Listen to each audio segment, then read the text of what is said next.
Muslim world. We saw that in the Mosque Ground Zero controversy.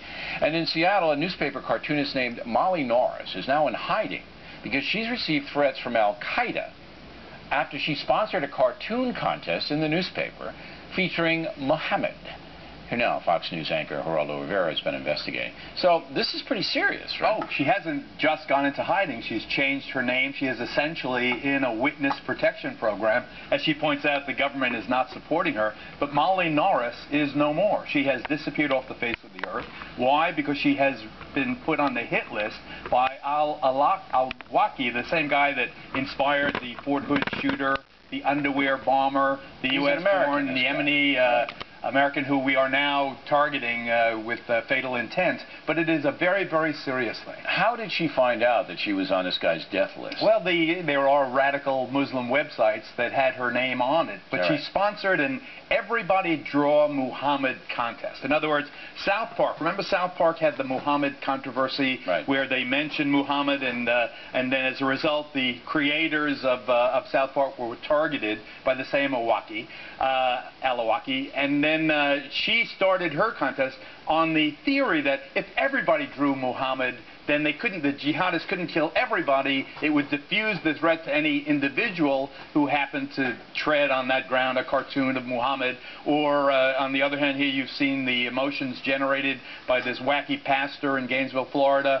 or by the other nut job, the city worker who was desecrating the Koran down at Ground Zero, protesting the mosque down there. There is a violent response. There is an element of the Muslim masses that are easily manipulated, and they really react in a very harsh way. When she started this Everybody Draw Muhammad contest in Pakistan, they outlawed Facebook and YouTube and Wikipedia for the month of May 2010 when the contest results were supposed to come in, because those social networking sites were promoting, or at least carrying news of, the Everybody Draw Muhammad contest. So they actually took them off the air in Pakistan for the entire month. The ambassador, Hussein Haqqani, to the United States from Pakistan, also complained bitterly about this contest. Molly Norris tried to back out of it when she saw how big it was getting. She had 100,000 people who were going to participate.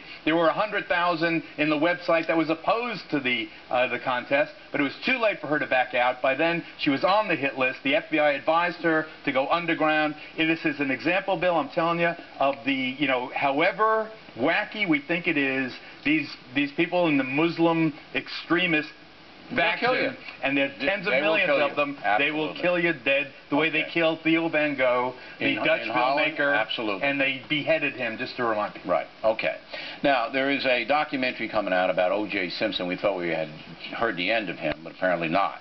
And some of the stuff in the documentary is a bit troubling. Let's roll the tape. The big DA who prosecuted me, his name is Gil Garcetti, and he lives right here. I saw it coming, so I went and got rid of a lot of stuff so they couldn't get it. Kept asking me, what happened to this and what happened to that? I said, I don't know. I came home one day, it was gone. And you don't care where it is? No. And you didn't report it stolen? No. Why? Well, I figure a friend stole it. Oh, it didn't bother you if a friend stole it? Hey, I would rather a friend steal it and have it before Fred Goldman get it. They didn't know what to do with me. Yeah, we do. We put him in jail. Yeah, right. Who's laughing now? 15 years? He's 9 to 15 years in Nevada State Penitentiary. This ain't going to help him with the parole bowl. He went to Las Vegas and he stayed in Vegas. That's right. I laugh because he's a double murdering piece of crap. He's also a psychotic narcissist. He's flaunting, what he said there essentially was, he gave his property away, or he let people take his property, rather than have the property go to Fred Goldman, the father of one of his victims, Ronald Goldman. So here, not only there he is with his daughter, Kim. So what Simpson is doing essentially is admitting that he is in contempt of the court order that he pay tens of millions of dollars to the Goldman family. But he is so arrogant that he can laugh about it. He thought he was bulletproof until this silly armed robbery. It is ironic to me that he goes to jail on that. Yeah, that had to be shot before the a guy named Jay Guerra shot it before the whole thing happened in Nevada. For some reason, it has not been released, but this clip on TMZ has been around. He mocks Gil Garcetti, the DA who prosecuted him, and he says to the judge essentially, screw you, you know, I'm bigger than you, and now he's in jail for 9 years. All right. Geraldo, thanks very much. We come right back.